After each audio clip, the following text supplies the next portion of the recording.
Pessoal, voltamos agora com o PAT, que é o Programa de Alimentação do Trabalhador. Ele foi instituído em 1976 com o objetivo de atender a trabalhadores que ganham até 5 salários mínimos mensais, visando a melhoria de sua situação nutricional para promover a sua saúde e prevenir as doenças profissionais, reduzir acidentes de trabalho e aumentar a produtividade.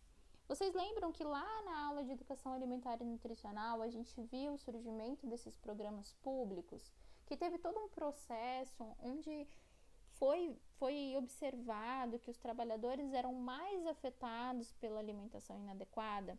Então ali começou a questão, a atenção a essa educação alimentar e nutricional. Então, foi nesse contexto que o PAT surgiu. Por quê? Porque sem mão de obra, mesmo naquela época, pessoas ficavam doentes e iam até a óbito, então eu tinha menos trabalhadores. Menos trabalhadores, eu dou uma parada na economia, então nada gira. Sendo assim, surgiu então o Programa de Alimentação do Trabalhador, a fim de reduzir essa perda de mão de obra. Então, vou reduzir a perda de mão de obra, vou ter mão de obra suficiente para aumentar a produtividade e fazer o meu mercado rodar. Certo? Então, para se inscrever no PAT, quem que pode? Todas as pessoas jurídicas, empresas, mas não é obrigatório, ou seja, é opcional. A empresa ela vai se inscrever no PAT, participar do PAT, se assim ela quiser. As empresas inscritas ganham incentivo fiscal de até 4% do imposto de renda. Ou seja, as empresas inscritas, elas têm uma redução de até 4% do imposto de renda. As empresas isentas do pagamento de imposto de renda, elas podem se inscrever, mas elas não vão ter nenhum benefício, porque elas já têm a isenção do imposto de renda. Por que então ela vai se inscrever? Vai ser uma opção da empresa. Se ela quiser, beleza, mas ela não vai ter benefícios. Tranquilo? E o responsável técnico pela correta execução do PAT é o nutricionista, e quem fiscaliza é o Ministério do Trabalho. Gente, por que algumas empresas elas se inscrevem? Porque ela tem a intenção da redução do imposto de renda. É uma dedução pequena, mas ela tem intenção e ela recebe. Porque outras, às vezes, preferem não se inscrever e não ter essa redução. Às vezes pode ser muito burocrático. Eu tenho um trabalho de muita adequação. Às vezes, se eu oferecer um cardápio sem estar adequado às normas do PAT, me dá mais espaço de atuação. Pode me dar menos dor de cabeça. Por isso que é uma questão opcional. Mas sem o PAT o nutricionista não tem emprego. Não. O nutricionista tem emprego sim dentro de UAN, mesmo em unidades de alimentação e nutrição que não estão inscritas no PAT. Beleza? Então, as empresas podem participar como? Elas podem ser beneficiárias ou fornecedoras. Beneficiárias, elas vão conceder um benefício de alimentação ao trabalhador. E as fornecedoras vão preparar e comercializar a alimentação refeição pronta ou cesta de alimentos. Então, vamos lá. As empresas beneficiárias, elas concedem o benefício de alimentação.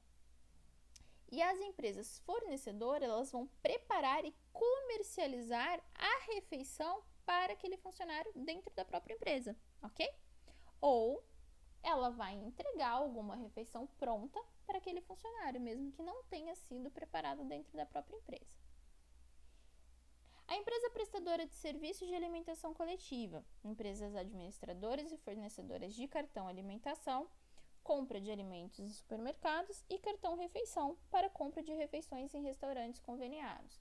Então, eu também tenho a empresa que presta o serviço de alimentação coletiva, oferecendo o cartão alimentação ou o cartão refeição. Uma empresa beneficiária, ela vai poder escolher o serviço, o benefício, a forma como vai oferecer esse benefício ao trabalhador. Pode ser autogestão, terceirização, cestas de alimentos ou fornecimento de cartão alimentação ou cartão refeição. Como? Ela vai se adequar à melhor maneira administrativa que assim vai satisfazê-la de negócio, em modo negócio, lucrar em lucro, né? Visando o lucro. Então, ela vai determinar. E aí, vocês fazem a linkagem lá entre o sistema de distribuição, o sistema de gestão, o tipo de contrato, tudo isso vai ser determinado pela empresa no momento da contratação desse funcionário. E ele vai assinar e então vai trabalhar com a empresa. Beleza? E agora, o que a gente vai ver? A gente vai ver que o PAT ele tem uma adequação. E como é feita essa adequação? Ele é um programa. Então, todo programa tem ali uma diretriz, né? E tem ali o que determina, o que participa. E dentro do PAT, eles colocam um balanceamento, certo? Então, para o lanche, vamos aqui nessa primeira coluna e depois vocês façam a comparação com a segunda coluna. Para o lanche, o que a gente tem que pensar? A gente tem que pensar no seguinte: o valor energético total para uma população, no geral, é determinado como 2.000 calorias. E no PAT, eu preciso oferecer para o lanche ou café da manhã, né, o de jejum, cerca de 15 a 20% desse VET. Que VET? De 2.000 calorias. Então, eu tenho que oferecer cerca de 300 a 400 calorias, podendo acrescentar 20% do VET diário, mais 400 calorias, de acordo com a necessidade dessa minha equipe, desse meu time, desse funcionário. Porque às vezes ele faz um trabalho que exige uma demanda maior de energia, então eu ofereço mais caloria. Sendo assim, eu posso ter 300 calorias acrescentadas de até 400 calorias ou 400 calorias acrescentadas de até 400 calorias. O que significa isso? Que o meu VET, que o meu valor calórico, né, o meu valor energético ali do lanche, vai ser até 700 a 800 calorias. É obrigatório? Não. Você tem que oferecer um mínimo de 300 a 400, podendo acrescentar as 400 calorias. Carboidrato, 60%, um pouquinho a média aqui, né, do carboidrato, do valor diário. Proteína, eu não ofereço a menos de 15%, tem que ser 15%. Gordura total, 25%. Gordura saturada, menor que 10%. Fibra, entre 4 a 5 gramas. Nossa, mas fibra está muito baixo, Carol. Tudo bem, mas a gente está falando de uma única refeição. Aqui é a refeição do dia todo. Não se esqueçam disso. Sódio, menor ou igual a 2.400 miligramas. E aqui no lanche, de 360 a 480 miligramas. E lá no almoço, a gente vai falar da mesma forma. Vai ser de 30 a 40% do VET, que vai equivaler a 600 a 800 calorias. Mas, se for necessário, eu posso ter o acréscimo de até 400 calorias a mais. Então, vai ser de 1.000 a 1.200 calorias. É uma refeição maior, onde tem mais componentes, né? Então, vai ser uma necessidade maior. Carboidratos, 60%. Proteína, 15%. Gordura total, 25%. Saturada, menor que 10%. Fibra, 7 a 10 gramas. E sódio, 720 a 900 miligramas. E o total dos valores diários, ele oferece a NDPCAL, 6 a 10%, que é a proteína líquida. No entanto, o PAT não tem essa adequação, porque senão vai oferecer sim uma proteína muito baixa. O que é a proteína líquida?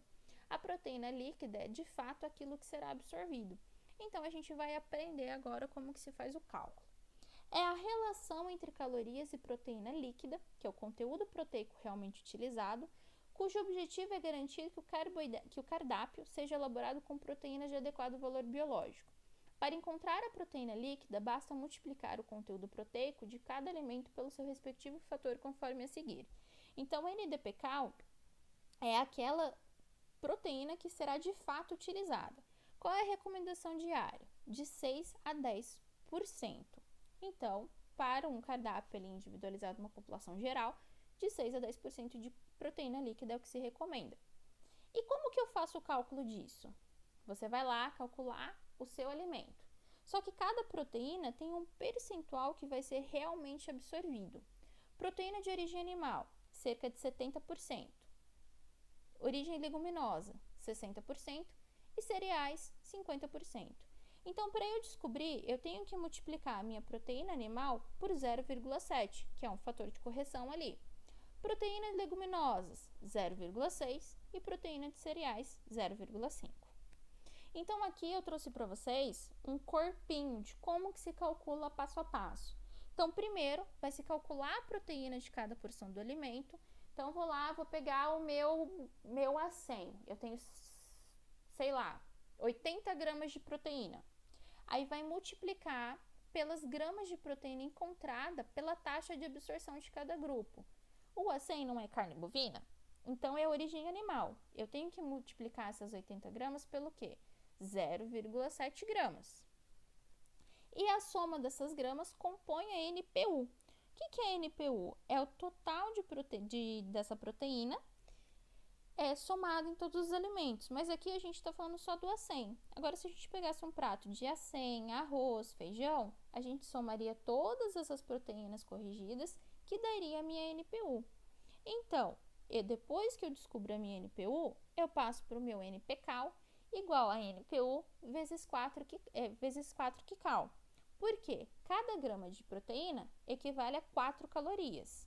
Depois que eu vou descobrir a minha NPCal, eu vou partir para a minha NDPCal percentual, que é o NPCal vezes 100 dividido pelo VET. Então, aqui um exemplo para vocês. No livro de vocês, traz o exemplificando. Suponhamos que você servirá Suponhamos que você servirá bife de coxão mole grelhado como prato principal e precisa calcular a quantidade de proteína desta carne. A porção per capita de carne utilizada é de 120 gramas e na tabela de composição dos alimentos, a quantidade de proteína para 100 gramas de alcatra é 21,2 gramas.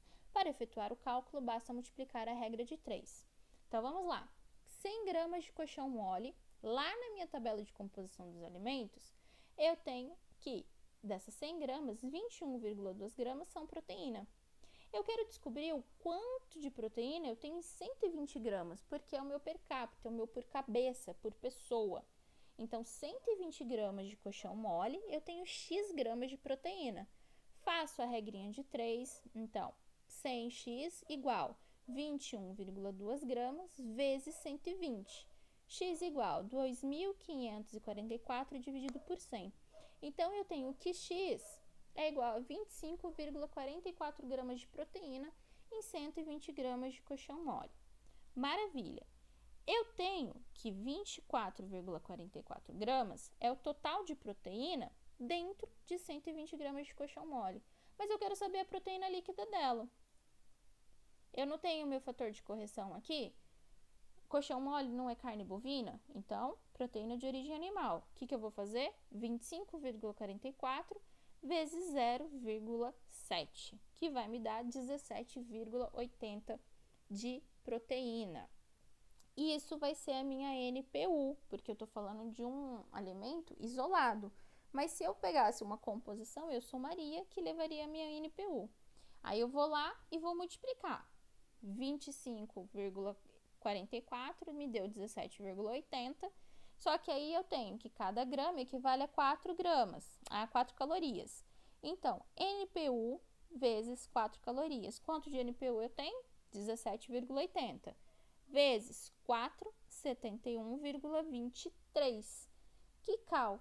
Então, eu vou pegar lá no meu NDPCal. NDPCal, vou substituir a 71,232 gramas vezes 100 dividido pelo meu VET. No meu caso, vai ser 2.000, porque a gente só está explicando como faz esse cálculo. Mas se vocês pegarem uma individualização 1.200 gramas, 1.200 calorias, 1.600 calorias, vocês vão dividir pelo total do cardápio de vocês. Então, vocês vão ter o NDPCal percentual. Galera, esses exercícios vocês precisam realizar, então façam lá no quadrinho de vocês, no livro de vocês. Então, vocês coloquem em prática para vocês saberem se vocês têm dúvida ou não, beleza? Essa parte a gente vai explicar na próxima aula e o finalzinho é só para vocês entenderem a elaboração do cardápio. Primeiro comecem pelas carnes, depois vocês vão cada tipo de preparação, o que é, as opções do tipo de carne. Opa, vamos lá, eu vou precisar de mais 2 minutinhos na próxima aula.